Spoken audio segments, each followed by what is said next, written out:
eta ya Grimoleka oyo azalaki papa Pasteur Wallace alongo ake okoluka délivrance côté mosusu ka ya Gimoleka eza ndenge nini Gimoleka ata na bafoto atindeli ata gravement malade Gimoleka kufi nzambe ya Kabundi Wallace a frappé Gimoleka eta na ye eza avant que comme trop tard bande muso balobi ke Gimoleka faut azonga na makolo Kabundi Wallace asenga pardon azongela nzambe ya solo Gimoleka bande ko babengi Gimoleka kufi eta na eza en tout cas nzambe ya Kabundi Wallace a frappé Gimoleka nazo chant toujours Gimoleka kufi nzambe ya Kabundi Wallace a frappé Gimoleka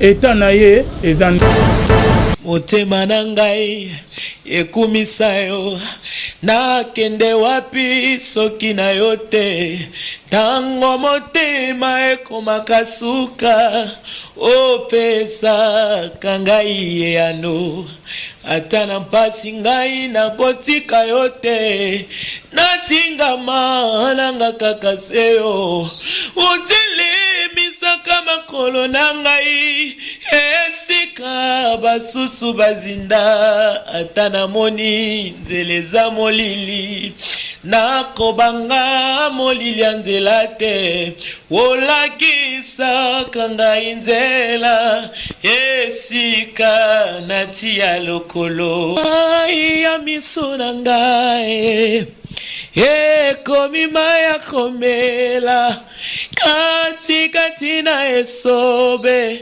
obongoli pasi na ngai kolela oyo ya ngai ekomi lelo kusika oyo nazanga kilobi lelo yo ekomi yanga. Shalom bien-aimés dans le Seigneur et nous vous souhaitons la bienvenue dans ce nouveau numéro de votre émission Rien que la vérité qui vous est toujours présentée par votre humble serviteur Alvin Beya Moussel Yatata. Merci beaucoup pour votre fidélité que vous accordez à cette émission. Bonzambe na bonzambe lola ezofuta simananto ya kolobake nzamba boyoto kwa wapi. Aujourd'hui nous avons le réel plaisir de recevoir dans ce nouveau numéro de Rien que la vérité un homme de Dieu que vous connaissez très bien qui n'est pas à présenter à la personne de Bienvenue Biano Mukwaya. C'est avec lui que nous allons nous entretenir tout au long de notre émission Rien que la vérité. Avant cela, j'aimerais vous informer par rapport à l'actualité musicale. Le frère Papi Kongena va bientôt lancer son nouvel opus qui sera intitulé Qui sera sauvé. Nanyanga Rubik Samamukolo Yasuka. Papi Kongena toujours sorti officiel. Il y a album Qui sera sauvé. Merci. Na maman Mami Mbunga Mutema Papa Blaise Mbunga depuis Suisse. Que baza na recherche yande kuna bango depuis ayaki anaki porté disparu na kombo ya Papa Germain Bambanga oboyebi Papa Germain Bambanga bo benga biso na ba numéro eza affiché wana bande on na Paris pe na Suisse et bazoloka ye merci na filo Mukwaya motema ya Bivense de Homo depuis Londres na maman Gisèle Lukelo motema Papa Emmanuel na Boston la bouche autorisée de l'Éternel les pasteurs et fils Amicia depuis Zurich Nzamba ya Lola Amonope Amona de Konabiso Maria Bobette Impova depuis Italie motema ya Fernando Pedro bien-aimé dans le Seigneur na émission de l'eau avant que tout soit là na l'homme de Dieu bienvenue Biano Mukwaya bien-aimé et dans la et le komoko faut que tout me oko solo la entre ngana bino bien-aimé bande onyos to bayebi que naza chroniqueur et journaliste ya musique chrétienne to ya marana biso ba musicien chrétien o ke bolanda biso en tout moment pe to ya maraba pasteur bomonaki ba émission to bana retourner nan de konabiso Gimoleka o peke to zalaki pena contrat moko na le pasteur Wallace Kabundi Wallace bomona na ya ba musicien ba pasteur kizamina ba pasteur mo ebele ba leka awawa et pas une abisso bien-aimé dans les seigneurs. Mais ils ont des comme on a combo il y a Gimoleka bien-aimé lorsque na ya maquillé par Wallace to continuer ba émission et comment à niveau mo kendeko akebisa kinga aloba ba makamo ebele na téléphone on a tika koloba kombo na ye menga na journaliste bien-aimé dans les seigneurs na droit ya koyamba ya kosala ya koloba vérité côté vérité ezaleli Nazawante qui est journaliste, il y a pasteur, moi qui est journaliste, il y a musicien, moi je suis toujours au milieu du village. Natika ko journaliste, il y a Kabundi Wale Sate. Natika ko journaliste, il y a musicien, mon côté, nazali au milieu du village, nazo sa musala nanga. Et ceux qui au leka na plateau na bisoyo. Oloba ba makamketo yambayo et que bande o musu ba ya ba pesa droit de réponse na bango soit que ba loba que oyo zoloba eza mabe eza lokuta etalinga ite pe musicien mon côté pasteur mon côté que soit renommé na ako bangisanga je sais ce que je suis en train de faire bien aimé que ko bangisanga Alvin Salam non natika la ko zwa ko bobangi ya musicien mon côté pasteur mon côté ceux qui peut oboyi koleka na émission nanga et kolongola ki alifinité na ko cette émission ngai mo émission kolandam na yama presque tous les artistes et musiciens chrétiens to dana ba en bon terme ba o peut-être que suite à ba émission na sala ba silika que ba linga su koleka pa nanga te etalinga te etalika bango mo mais so yo komi ke na ba moment mo ko komi na niveau ko menancenga na tiko banga yote. Après ba émission to sala na yama gimole ke pa pasteur wale sa tinde apesa ba témoignage ayo kolongwe pa wale sa aloba ba makambo boyoka bien aimé dans le Seigneur et par après gimole ka bande ko musu ba leka pe na plateau pona ke koloba ke ba makambo gimole ka zo sana na bongoli motema te gimole ka tinde la message na WhatsApp ko kebisanga ko finganga même ki akobetanga akosala boye en tout cas to cha audio wana avant que toko bana émission na biso ya lelo bien aimé dans le Seigneur et na surtout dernièrement auto tinde na ba photo adana mbetu ya hôpital gravement malade donc on a un problème na on a ngi molekate to dali ba frère to dali corps de Christ so ko na besoin na zawana na ko sunga yo so qui peut causer na poso le kana émission au collègue na émission na dala journaliste ya pasteur mon côté ya musicien mon côté biso tozo la na c'est vérité tozo luka to e ba vérité na makamnyo tout et ça na ma bien aimé dans le Seigneur mais avant que to beta du solo eta ya grimoleka o ya zalaki pa pasteur wa laisse alongo ake ko luka délivrance côté mususu ka ya gimoleka za ndenge nini Gimole kada na ba photo atindeni ada gravement malade na ba YouTube musu na ba chaîne musu balobi ke Gimole ka kota kena ko luka délivrance et ba pasteur o ya loba ake ko luka délivrance ya solo ndekuna il paraîtrait que ba pasteur wa ba tela qui est poison neto zo mona na ba chaîne au juste ezanini bandeko musu ebele ba bien est-ce que Gimole ka kufi nzambe ya kabundi walesa a frappé Gimole ka état naye ezandenge nini avant que comme trop bande muso balobi ke Gimole il faut azonga na makolo kabundi walesa asenga pardon azongela nzambe ya solo Gimole ka bande ko ba ben Gimole ka kufi état na ezandenge nini en tout cas nzambe ya kabundi walesa a frappé Gimole ka nazo chante toujours avec point d'interrogation na soka bien mais ba miso ba comprendre raté mais to me na ko cha audio OK Gimole ka atinela avant que atinela ba photo o ki azobela nazo cha audio wana et par après to ko ba émission na biso ya lelo rien que la vérité Alvin oyebinga te petit frère nga pe na yebioti alors donc arrêtez ba émission na komonanga tika salité na komonanga Alvin je te dis la vérité yo za PD na ko négocier na yo PDT na suki wana donc les frères Gimole ka abenga ke nada PD akebisinga na ebite ceux qui ngana sela équipe to la vérité yo za PD na ko négocier na yo PDT na suki wana vraiment mais je ne comprends pas tinelinga ba photo na mbeto hôpital donc on a problème na hôtel Gimole ka donc na limiso déjà ba injure nyonso to finganga PD bona boba audio ezali problème est daté bande Gimole kazali azobela gravement na ebite kota kena ko la délivrance ya solo de ya lobi ke pa wale se simba gite akena ko la délivrance ya solo il paraîtrait que ba télé posé par ba pasteur en de banet ozo mo bazo comme na ba titre na ba YouTube na ba Placide to banen na ebite parce que nazo mo makama mbininga donc bien aimé dans les Seigneur, toi tu as toujours connecté, toi as dit l'homme de Dieu, bienvenue Biano, Mukwaya tomeko soana mukena émission lelo. Shalom l'homme de Dieu. Shalom Papa Alvin, shalom na bandeko nyonso bazolanda biso o bazwami partout bazali kolo na ngai apambola bino pe na peso matondo ningi ndeko Alvin. Émission rien que la vérité, ça émission oyo nga moko personnellement na bandaka na landaka yango mais lelo pe komi libakuna na zo opportunité ya koleka na même micro. Merci. L'homme de Dieu bande bazo la nabiso de partout na ndenge ke tozo sala émission avant que to kota na sujet na biso lelo likamu ya gimoleka par rapport à la délivrance mais elo ni nokolo bana état gimoleka zaleli gravement malade na ba photo autour tindelanga aza entre la vie et la mort nini oko lo banandeko adana état mo critique ou peut-être que et ko peut rozala mabe ce qui basta na nzambe sauf que parce que wale ta koto olimse et ko qui peut comme maniwa ka yande ko ka boy.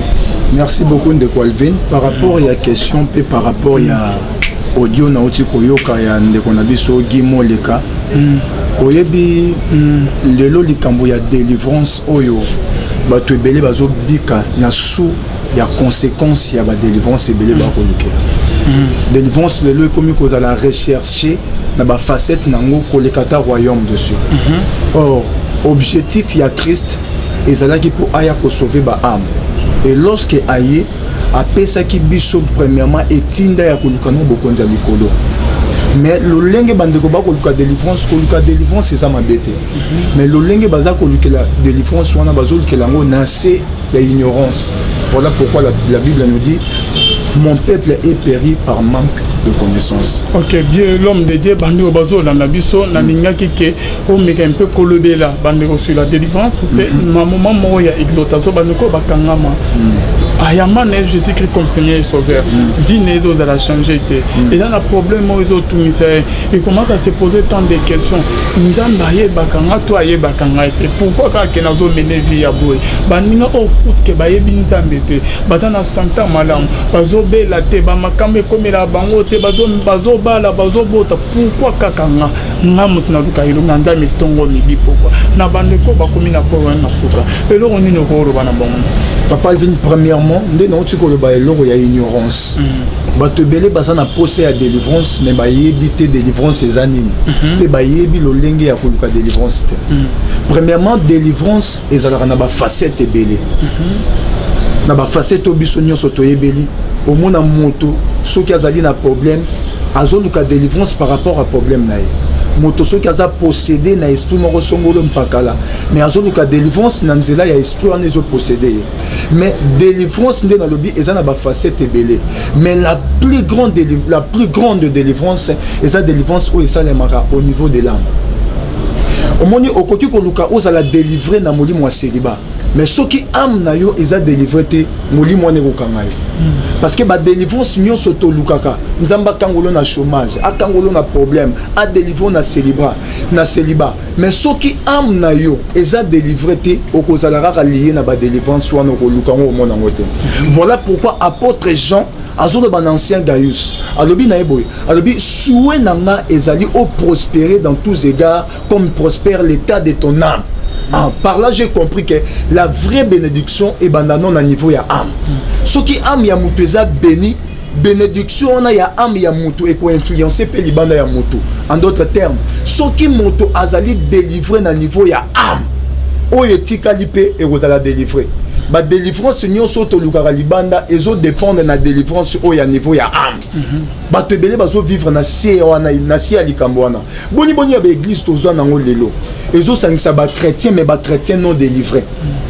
Tozo na ba chrétien pe ba chrétien no baza délivré te na niveau ya âme. Mais bazo luka délivrance ya makambo ya miki ya biloko ezefeme ya biloko roleka. Mais ce qui est vrai chrétien comprendre que délivrance ya munene ezalaka na niveau ya âme.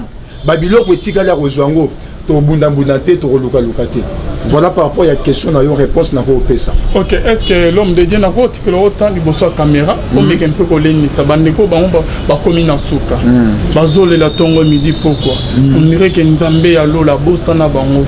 Bazole la tongo midi pourquoi? Au moins que baninga ba koti na ndako balali ye abanywa na ko rola la télé kamo bozo déranger ye. Longo la raye pongi ya miso. Na tikelo au moment o meke mpe ko exoter ko leni sabande ko bazola na biso pendant quelques minutes 15-20 minutes n'article au micro l'homme de Dieu bienvenue bien. Merci papa Alvin. OK. Voilà, bien aimé dans le Seigneur, c'est votre humble serviteur, bienvenue Biano. Nakatia émission na biso rien que la vérité. Nazui libaku yakoyeba. Nazui libaku yakoyeba ko exhorter batonyon so bako landa biso enseigner moment sur la délivrance. Bien aimé ndenge na uti koloba. Na mesana koloba na bande konyo so balandaka ke la vie chrétienne ezali vie ya ba étape. Vie chrétienne eza vie ya ko respecter ba étape o echami. Mais malheureusement aujourd'hui ezali na bato oyo ba respectaka ba étape ya vie chrétienne te. Ozomona bato bazo respecter ndenge makambo ya bonzambe echelami te. Voilà pourquoi tous mon a chute ya bato belé lelo. Voilà pourquoi tous mon a bato belé bazo prospérité. Bato belé pe bazo luka délivrance. Bazo soit délivrance c'était pour ba yebi ko luka délivrance wana te.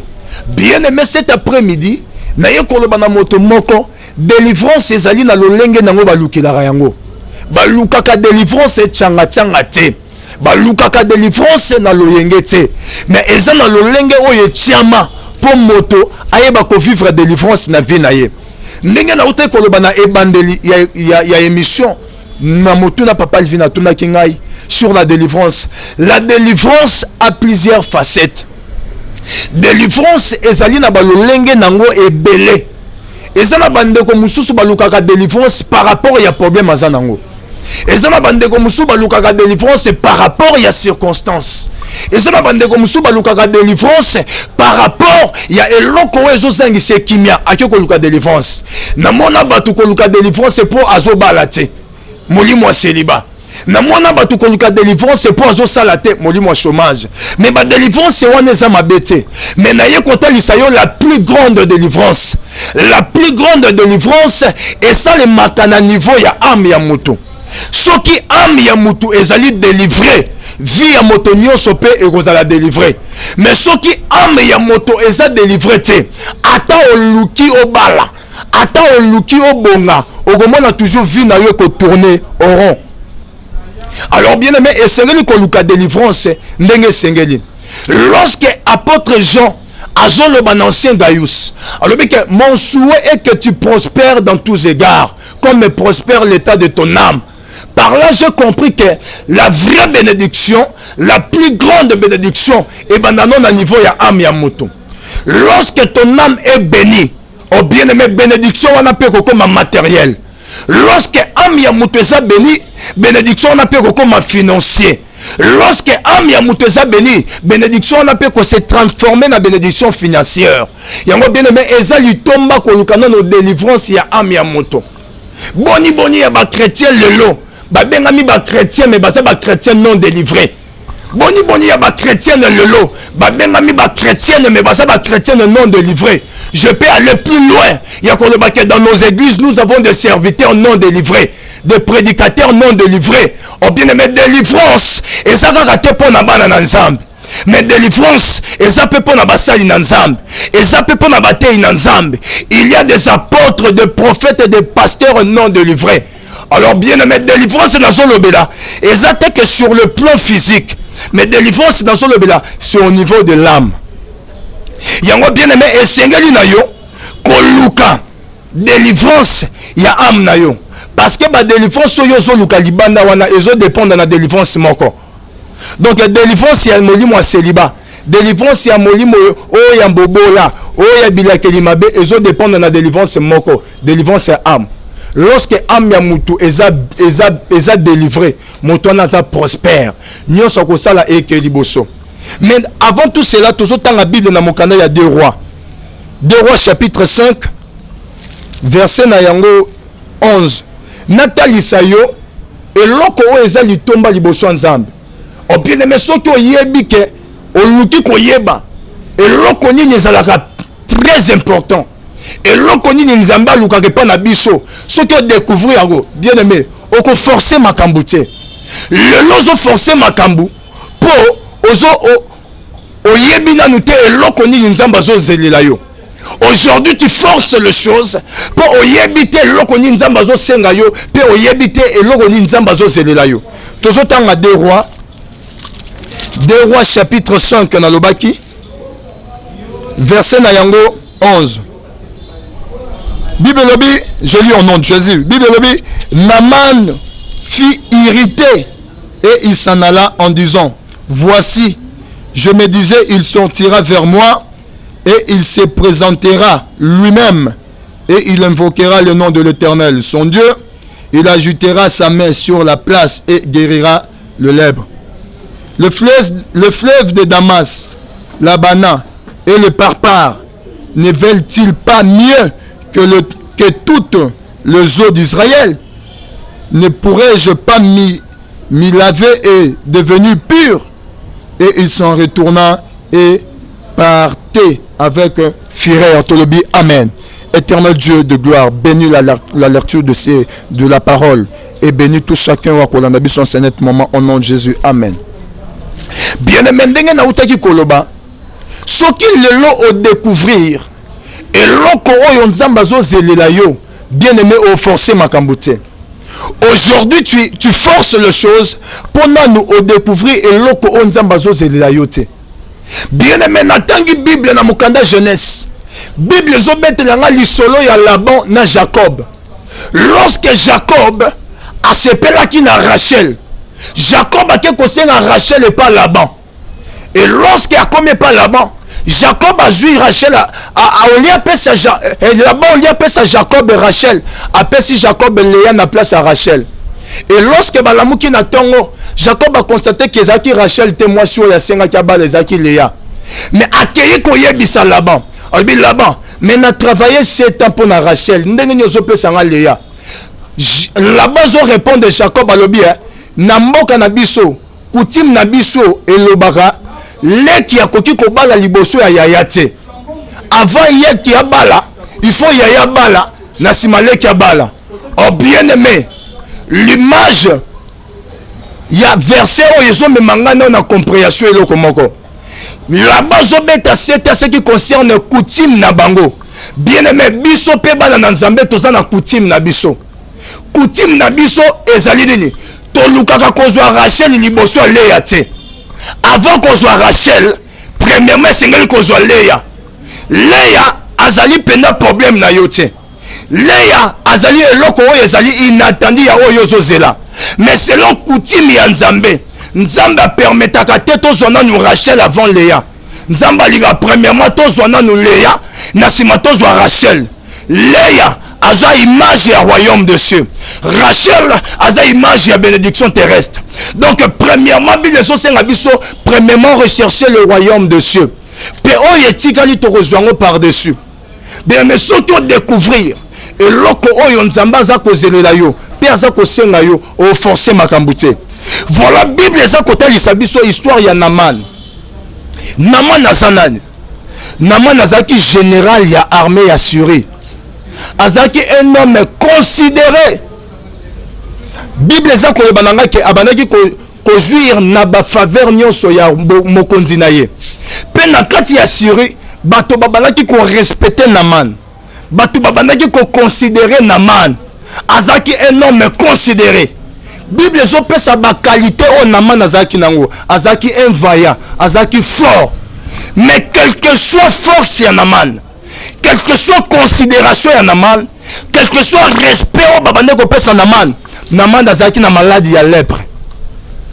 Ezali eloko tozo vivre lelo na ba vie na biso. Oh bien mais eloko eza très important, ezali liboso Nzambe eza considération batute. Eloko eza très important liboso Nzambe eza succès te, eza élévation te, mais ezali nde âme na yo ebongwana. Parce que Naaman azaki un homme considéré. Naaman azaki na respect ya peuple na ye assuré. Naman azaki un homme fort et vaillant. Mais eloko ekangaki Naman azaki moto abana obela malade à lèpre. Or, na kati ya Israël, selon la loi, ceux qui moto azaki obela malade à lèpre ezali maladie ya exclusion. Maladie à lèpre elongolaka moto kati na batu. Donc moto azobela malade à lèpre aza moto oyo azaki considéré un homme impur. Donc moto ya bongo na kati ya société azaki na part na kati ya société te azaki moto azaki mosika ya bato à cause de son état ya impureté. Mais voilà cet homme vaillant et fort, un homme considéré, un homme respecté, mais azaki na malade à lèpre. Or sur le plan spirituel, moto oyo azobe la maladie à lèpre eza moto azo vivre vie ya masumu. Et loko eza très important, eza na bato belé o bazali béni lelo mais bayebi Yesu te. Eza na bato belé o baza élevé lelo bayebi Yesu te. Pour te Bible lobi moi ebimaka pona bato nyonso. Nzambe abetisaka mbula pona bato nyonso. Nzambe abetisaka mbula teka pona ba juste, mais nzambe abetisaka pe mbula pona ba méchant. Lorsque mbula eza ko beta na ba juste na ba méchant bazo bika o ezali ba conséquence ya mbula wana.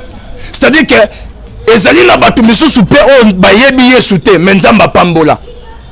Ezali na batu misusu pe oyo bayebi Yesu te mais nzamba tombola bango. Ezali na batu misusu pe bayebi Yesu te mais nzamba pesa bango pe misolo. C'est-à-dire que Dieu fait grâce à qui il veut. Mais bien aimé, eloko c'est très important les bossons nzambe. Ezate ozala riche, ozala millionnaire, ozala milliardaire, mais eloko c'est très important les bossons nzambe.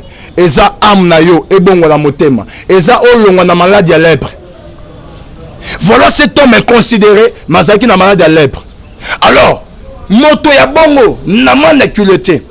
Lokola zaki na maladie à lèpre, azaki na posa ya délivrance. Na mana zaki na suré.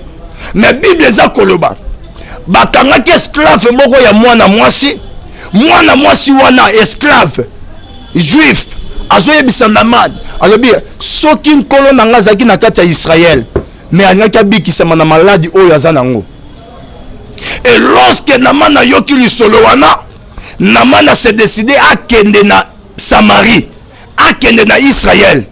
C'est-à-dire que Naman atiki Syrie pour qu'il ne koluka délivrance, pour qu'il ne koluka guérison na kati ya Israël. Et lorsque a commis na Israël, bien aimé, baku akuta ina mosakoli Élisée.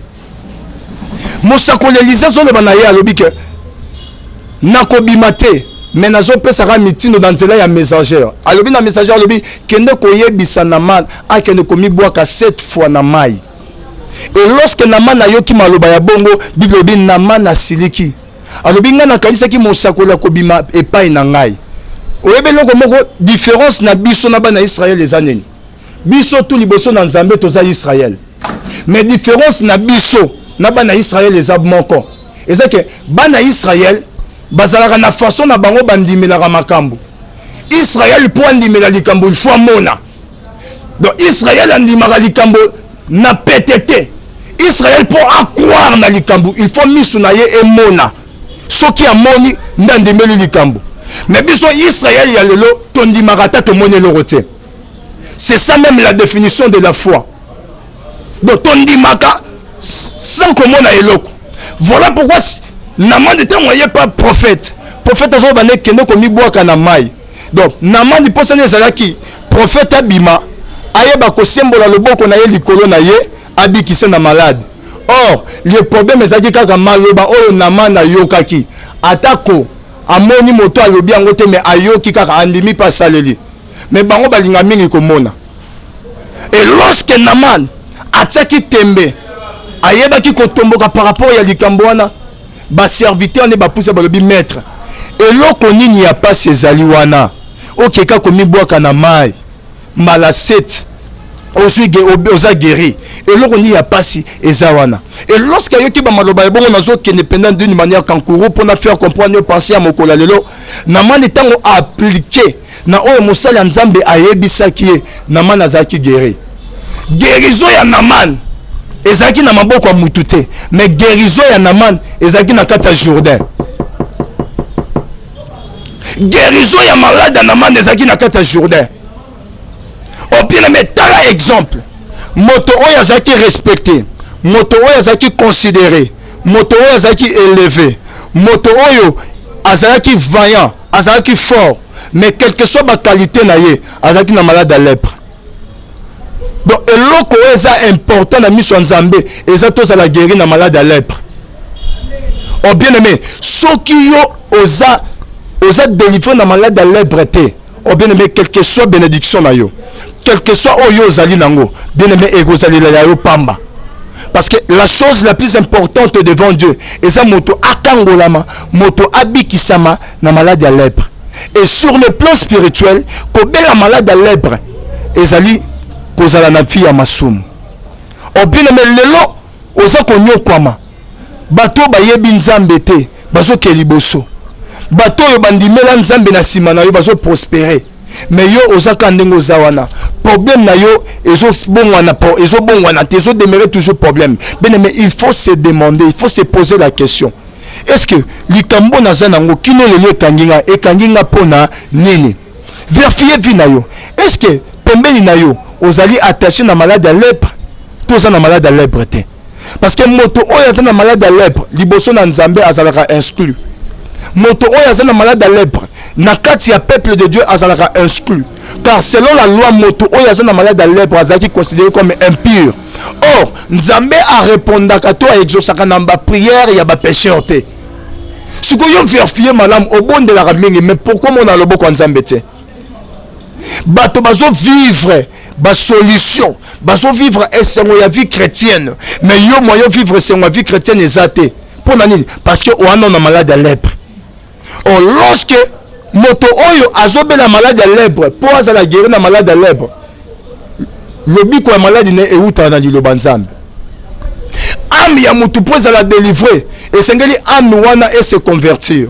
Mais pour âme et se convertir, et sengeli yoka liloba na Nzambe. Liloba na Nzambe nde pesaka délivrance ya ba âme ya moto. Bien aimé, eloko o eza très important. Ceux qui âme na yo eza délivré.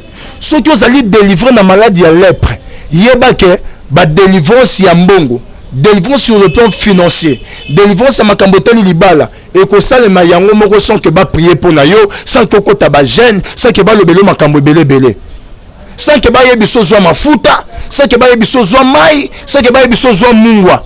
Ceux qui âme na yo eza délivré. Le lot délivrance ya bato belé comment ba gymnastique belé. Pourquoi? Parce que âme na bango na nous a délivré te. Ba problème ya bato belé pour moto abika loboko na Nzambe et sengela ça la pompage. Et sengela pakola mafuta. Et sengela basa bien aimé nyonso na liboso na Nzambe eza nango importance te. Liboso na Nzambe ezali âme na yo ezala délivré. Et ceux qui âme na yo ezali délivré, libala na yo pe kozala délivré. Ceux qui âme na yo ezali délivré, mbongo na yo pe kozala délivré. Ceux qui âme na yo ezali délivré, ba problème na yo ekobongwa ne kokoma solution. Le lozo forcer makambo pour âme na yo ezali délivré te mon frère ma sœur. Voilà moto considéré azaki na lèpre. Bien aimé liboso na Nzambe za ba PTT. Naman atika ki suri akita ki na Israël ezaki te pour luka ba pété. Mais akita na suri pour akita na Israël na Samarie pour luka délivrance, pour luka guérison na maladie ya nango. Oh bien aimé, est-ce que na suri naman akokai kozala guérité? Mais quelque soit considération na considération naman memeli naman elokote. Élévation naman memeli naman elokote. Respect à naman et memeli naman et l'autre côté qui fort pe qui vaillant na ye et memeli l'autre côté mais pour azwa solution abika loboko na Nzambe et sengela ki alongwa na Syrie akita na Samarie pour le biko neza na Israël na Jourdain et lorsque naman a koti amibwa ki na mai mbala 7 chiffre 7 est un chiffre à perfection, c'est-à-dire que na tawana Jourdain est lataki lolenge ya liloba na Nzambe. Oh, ezaki kaka te mai ya Jourdain ndenge bikisaki na man, mais ezaki liloba oyo ebimaki na monoko mosala ya Nzambe ekoti na kati ya Jourdain et Jourdain elati forme ya parole pe parole ebikisi na man. Parce que Bible lobi dans leur détresse ils crièrent à l'Éternel. L'Éternel envoya sa parole et sa parole leur guérit. C'est-à-dire que liloba na Nzambe nde ekangolaka ba âme. liloba na nzambe nde epesaka délivrance ya solo. Bien aimé, okoki kozwa délivrance te en dehors ya liloba na nzambe. Okoki kozala délivre te libanda ya liloba na nzambe. Po ozala délivrer, po okangolama ya solo esengeli oyoka liloba na nzambe pe liloba na nzambe nde kokangola vie na yo. Petango ezokangola vie na yo, ezokangola nde âme na yo. Lelo ozoluka obongisa nzoto, mais nzoto eza na importance te liboso ya nzambe. Parce que lorsque moto akufaka, il y a séparation de trois choses. Il y a séparation de l'âme, il y a corps, puis il y a esprit. Esprit zongaka pa na nzambe parce que ça souffle ya nzambe. Nzoto zongaka na putulu po euta na mabele.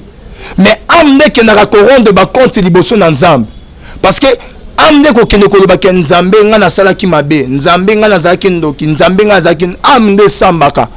Yango bien aimé na sia mokile loko za très important c'est tout le délivrance ba âme na biso. Parce que to boyi mukolo na nzamba lo ba ke na tikala ata mokolo moko te koyeba yo. Ozana poso za la délivrer na molimo wa célibat âme na yo ça la non délivré. On a posé ba problème na yo et bon on est comme solution luka no délivrance ya âme na yo. Na yo ki témoignage ya ne qualifier na zo tuna nga motuna. Est-ce que moto koki ko banda ko luka soli ko luka délivrance lokola ko luka ndunda ya malamu na kata wenze. Délivrance c'est ndunda te. Délivrance c'est lié na bomoi ya kati ya mutu.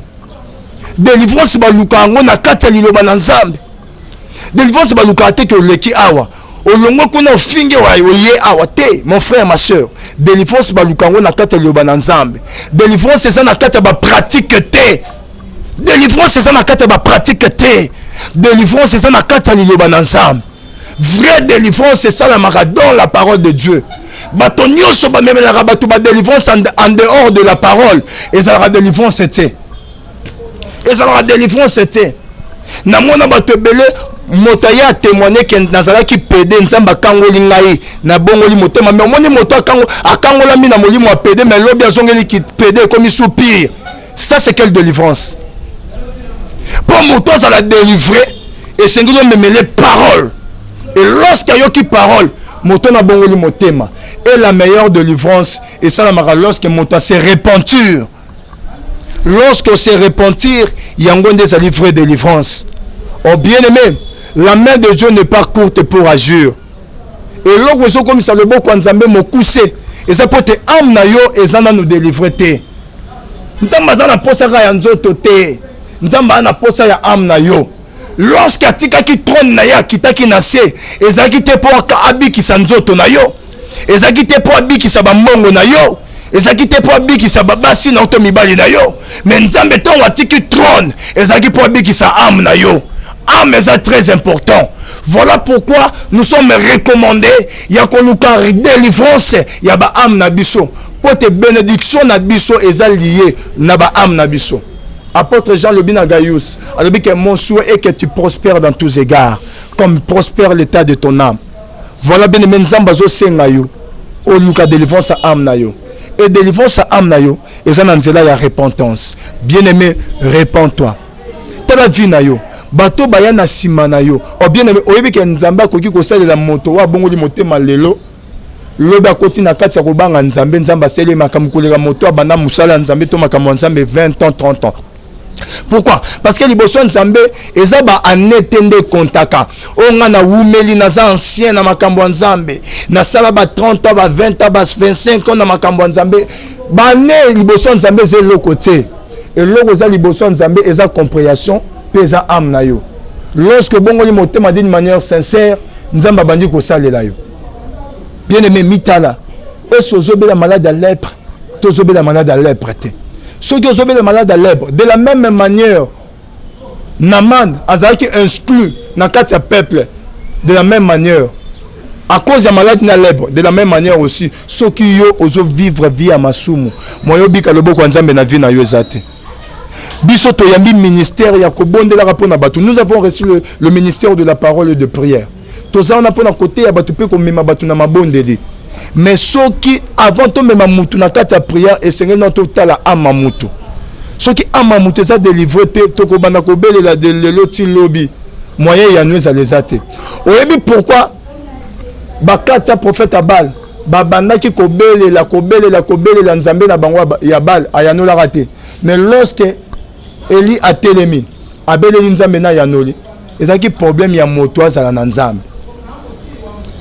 Est-ce que bango babando belela bazobelela ekeko moto ya zala raté? Bien mais eloko za très important eza âme na yo. Et lorsque ton âme est délivrée, nyonso etikali ya vie na yo kozala pe délivré. Lorsque âme na yo za béni, nyonso etikali na vie na yo kozala béni. Yo moto oza lié. Voilà pourquoi on appelle ça. Ndenge nini moto akoki ko découvrir que nazali possédé et c'est na luka délivrance sa vie nanga. Et ça par rapport ya misala. Na etamboli na yo, vie na yo menaka. Est-ce que reflétera vraiment ça chrétien pe chrétien ya solo? Et ton attaque au bonami chrétien ya solo. Mais ce qui vit na yo ezo refléter chrétienté, c'est que vous en ont délivré na niveau ya âme. Parce que lorsqu'on parle de âme, tout ce monde a mis ça là parce que ce qui moto azali ndumba, akufi na kindumba na ye, âme na ye ko kende ko samba liboso nzambe, ke nzambe sur terre nazala kindumba, nzambe sur terre nazaki moto ekobo, nzambe sur terre nazala ki boye âme de sambaka. Ozola, âme de sambaka. Et lorsque âme bongoli motema, âme pe ko kende ko mema ba œuvre na ye na sia mokili pa nzambe nazaki juste, nzambe na banda ko banga yo, nzambe na banda ko tosa yo, porte ya paradis refongwa melaye. Et pour découvrir que âme na yo eza na nous lié, Seigneur luka délivrance âme na yo, eza par rapport à tamboli na yo pe par rapport à vie ozo mené. Tozali na ba chrétien lelo bazo vivre na kati ya kindumba, c'est-à-dire malgré chrétienté na bango, ba âme na bango za délivré. Tozali na ba chrétien bazo vivre na se ya esprit ya mari de nuit ya femme de nuit. Oui, baza na bango ba chrétien, mais ba âme na bango za na délivré te. Kasi ba âme ezala délivré na nzela liloba. Ce que constater que vie na yo za malamu te liboso nzambe, luka délivrance sa âme na yo. Et lorsque ozu délivrance sa âme na yo, ou ko vivre bénédiction nzambe na bo pété. Biloko o bato azo matela bangomba bazo luka na makasi. Yo ko zongo na bo pété po âme na yo neza délivré. Attention ya premier dia le bien-aimé. Yo moto o constater que na vie na yo eza na makambo ekangi bombo na yo. O constater que âme na yo eza na nous délivrer te. Bien-aimé, ozo le boko na yo, ozo na motema, na prier pour na yo. Répétez malobo simananga le bankolo Yesu. Na yepa na yo. Yamba ngai. Petola ngai. Nazobela malade à lèpre. Au sur le plan spirituel, ezolinga koloba masumu. Kangolanga na masumu. On fait que âme nanga ezala délivrer. Kangolanga na masumu. On fait que mari de nuit, femme de nuit va dominer le souvi nangati na kombo na Yesu. Amen. Voilà, bien aimé, c'est votre humble serviteur, bienvenue Biyano Mukwaya na sepeli makasi ko partager na bino moment oyo to komi na fin exhortation ya après-midi lelo. Merci na ndeko Alvin pour la opportunité oyo ya pesinga ya koleka cette fois-ci n'a rien que la vérité pour na kolobela sur phénomène ya délivrance. Bien aimé, koluka délivrance c'était pour la circonstance. Mais Lukande ameneuse à la délivrer. Apporte Jean Lobi, on peut confirmer ma kamna Lobi. Alobi, et Sengeli ose à la prospère comme l'état de ton âme. La bénédiction avec comme un matériel physique et bananon cause à la spirituelle. Luka délivrance ya âme nayo. Pour bon monayo mobimba ya libanda et à la paix délivrée. Et ceux qui ameneuse à délivrer, Satan en sakana nayote. Nzamba pambola yo, Nzamba pambola bandeko nyoso balanda ki biso. Bandeko nyonso o basungaka ngai na batoli na ba conseil nzamba pambola bino. Alors to monani mbalawe ekoya toujours na cadre kaka ya bonzambe à côté c'est bino que Jésus-Christ revient bientôt. Pour na lelo to suki nzamba pambola bino, boza na problème quelqu'un ko zo senga prière benga biso, toza na groupe mobimba to kosungo na prière. Nzamba pambola ndeko Arnaud de Kamande na caméra, pe nzamba pambola ndeko Alvinda yamba kinga mokola lelo. Que le Seigneur Dieu vous bénisse. Ciao.